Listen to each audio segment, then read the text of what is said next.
Mahalla jamiyatning bir bo'lagi. Ana shunday namunali mahallalardan biri Sirdaryo tumanidagi Navoiy mahallasini misol qilib keltirishimiz mumkin. Bugun tuman hokimligi tomonidan ommaviy axborot vositalari vakillari uchun navbatdagi press-tur tashkillashtirildi.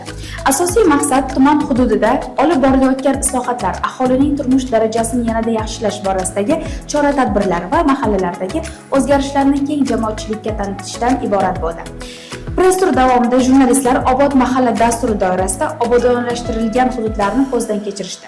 Mana shu Obod ko'cha, Obod mahalla, Obod xonadon mezoni asosida mahallamiz Obod mahallaga tushgan.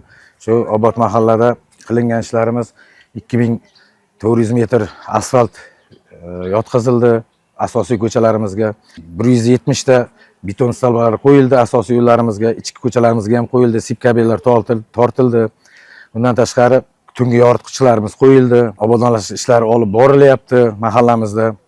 Mahallamiz chiroyli. Mana prezidentimizga rahmat, shuncha sharoitlar yaratib beryapti.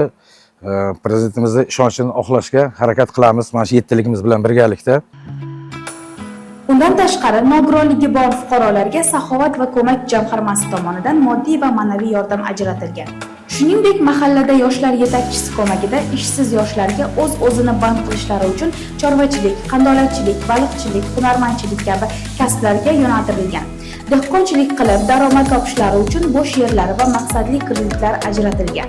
Bu kabi tadbirlar mahallalardagi natija va siljishlarni keng jamoatchilikka targ'ib qilishda muhim omil bo'la oladi desak mubolag'a bo'lmaydi.